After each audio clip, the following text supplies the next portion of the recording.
আসসালামু আলাইকুম। একটা ছোট্ট খবর। এই খবরটা আসলে গুরুত্বপূর্ণ কিছু ছিল না। যদি না সাম্প্রতিক সময়ে নানা রকম জল্পনা কল্পনা, গুজব বা পরিস্থিতির উদ্ভব না হতো। বিষয়টা হচ্ছে এই যে ঈদ উপলক্ষে প্রধান উপদেষ্টার সঙ্গে সস্ত্রীক সাক্ষাৎ করলেন সেনাপ্রধান। প্রধান উপদেষ্টার প্রেস উইং থেকে দুটা ছবি দেখছি। একটা হলো একপাশে ওয়াকারুজ্জামান আর একপাশে তার স্ত্রী, মাঝখানে ডক্টর মোহাম্মদ ইউনূস।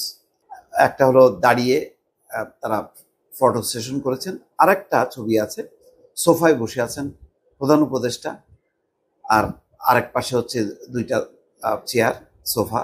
সেখানে কাছে আছেন ওয়াকারুজ্জামান, গভীর মনোযোগ দিয়ে শুনছেন, কথা শুনছেন, আর দূরে তার স্ত্রী সেটি অবলোকন করছেন।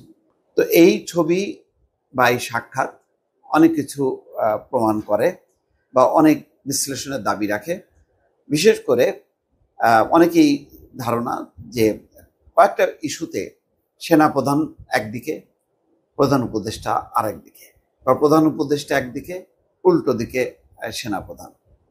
এটার মূল সূত্রপাত হয়েছে সেনাপ্রধান তার অফিসার্স অ্যাড্রেসে বক্তব্য দিয়েছেন। সেই বক্তব্যে তিনি আবারও ওই 18 মাস সে মধ্যে নির্বাচন হবে অর্থাৎ ডিসেম্বর আশা প্রকাশ করেছিলেন, এবং অফিসার্স অ্যাড্রেসও তিনি ওইটার পুনরাবৃত্তি করেছেন।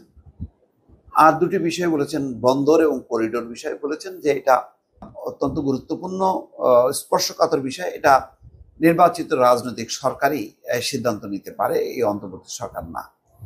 এই কথাগুলো প্রচার হবার পর তখন মনে হয় যে সরকারের বিপরীত দিকে চলে গেছেন সেনাপ্রধান এবং আর একদিকে প্রধান উপদেষ্টা। এবং প্রধান উপদেষ্টা সর্বশেষ ভাষণেও কিন্তু সেখানে ডিসেম্বর নেই, আছে সেই এপ্রিল। আবার বন্দরের ব্যাপারে বলেছেন, খুব কঠিন ভাষায় বলেছেন যে এই বন্দরের ব্যবস্থাপনা বিদেশিদের হাতে দেওয়ার যারা বিরোধিতা করছে তাদেরকে প্রতিহত করতে হবে। খুব কঠিন ভাষা। করিডোরের বিষয়ে বলেছেন অবশ্য যে এটা মানে চিলে কান নিয়ে যাওয়ার গল্পের মতন, এটার কোনো ভিত্তি নাই। যদিও গোয়েন লুইস, জাতিসংঘের আবাসিক প্রতিনিধি, সেদিন এক অনুষ্ঠানে বলেছেন যে এটি জাতিসংঘের কোনো বিষয় নয় এবং জাতিসংঘ এটা নিয়ে কোনো ইন্টারেস্টেড না। এই ধরনের করিডোর হচ্ছে দুটি দেশের সম্মতির ব্যাপার, দুটি দেশের আলোচনার বিষয়, তারপরেই এটা হইতে পারে, কিন্তু এখন সেই পর্যায়ে নেই। কিন্তু এই কথাটা কোথা থেকে আসলো, কেন আসলো, কেনই বা এটি উত্থাপিত হলো, সেটা একটা বিষয়। প্রধান উপদেষ্টাও বলেছেন যে এটার কোনো ভিত্তি নাই, শুধুমাত্র তিনি স্ট্রিক করেছেন বন্দরের ব্যাপারে। প্রধান উপদেষ্টার সংস্কার, বিচার এবং নির্বাচন, সেই এজেন্ডার বাইরে এটা একটা গুরুত্বপূর্ণ এজেন্ডা, এটার সমালোচনা করেছেন বিএনপিও। বিদ্যমান অবস্থায় যে প্রধান উপদেষ্টা এবং সেনাপ্রধানের এই পারস্পরিক যেই ভিন্নতা, মতভিন্নতা, এটার দুটি ব্যাপার হতে পারে যে এটা নিয়ে সিরিয়াস কোনো রাজনৈতিক সংকট তৈরি হতে পারে, অথবা হইতে পারে যার যার অবস্থান থেকে তারা এই মত পোষণ করছে। কিন্তু এটা হইতেই হবে, এটা না হইলে একেবারে উল্টে যাবে, বিষয়টা তা না। এটা গণতন্ত্রের সৌন্দর্য যে আপনি সব বিষয়ে একমত নাও হতে পারেন, কিন্তু যার যার সাংবিধানিক দায়িত্ব, রাষ্ট্রীয় দায়িত্ব আপনি পালন করে যাবেন। সেটা হচ্ছে কি বলে, কোনো রকম যে সংবিধানের শপথ নেওয়ার সময় বলা হয় না, রাগ বা অনুরাগের বশবর্তী না হইয়া আমি দায়িত্ব পালন করিব, সেরকমই ব্যাপার। তো এখন বিষয়টা কি, এখানে কোনো রাজনৈতিক সেই রকম মতভেদ আছে কিনা, সিরিয়াস কোনো যার সংকটে ফেলবে। তো এরকম আলাপ আলোচনা যখন নাকি দেশে বিদেশে নানা সোশ্যাল মিডিয়ায় প্রচার হচ্ছে, এবং আমিও যে কথাগুলি বললাম সেগুলি হলো যা আলাপ আলোচনাগুলি হচ্ছে বিভিন্ন স্তরে বা সোশ্যাল মিডিয়াতে, তার উপরে আমি নিজেও কখনো এই সমস্ত বক্তব্যকে ওন করি না, কারণ সুনির্দিষ্ট সূত্র বক্তব্য ছাড়া এই ধরনের কথা প্রচার করাটাও রাষ্ট্রের জন্য ক্ষতিকর।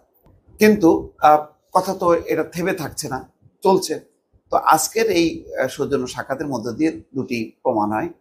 একটা হইতে পারে যে এটা শুধুই মাত্র প্রোটোকল, আর একটা হইতে পারে ওই বক্তব্যটা যে আসলে এই মতভিন্নতা থাকতে পারে, কিন্তু তার মানে এই না যে সেনাপ্রধান তার দায়িত্ব পালন করবেন না, দায়িত্বের বাইরে কিছু করবেন, অথবা প্রধান উপদেষ্টা তার সীমাবদ্ধতা, তার জবাবদিহিতার জায়গাটা থাকবে না, তিনিও একটা নির্দিষ্ট মানে পথরেখায় চলবেন না।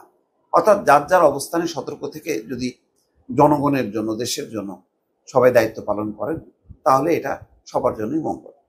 হয়তো সেই বিবেচনায় আজকের এই ছবিটা অনেক কিছুই মানে আলোচনার দাবি রাখে বা অনেক প্রমাণ করে যে হয় জল্পনা কল্পনার অবসান ঘটল, অথবা বিরোধটা থাকলো কিন্তু মতভিন্নতা সত্ত্বেও দুই পক্ষ কাছাকাছি আসতে পারে, একসঙ্গে বসতে পারে, অন্তত সেটা প্রমাণ হলো। যদিও একটা বিষয় কিন্তু আপনাদেরকে দৃষ্টি আকর্ষণ করি যে বহুদিন যাবৎ আমি দেখি না প্রধান উপদেষ্টা রাষ্ট্রপতির সঙ্গে কোনো সাক্ষাৎ করেন। কোনো বিদেশ সফরের আগে পরে যেই একটা রেওয়াজ, সেই রেওয়াজটা কিন্তু হচ্ছে না। কোনো ঈদের জামাতে রাষ্ট্রপতি বা প্রধান উপদেষ্টা কাছাকাছি আছেন তেমনও কিন্তু দেখা যায় না। এই গ্যাপটা কিন্তু আছে।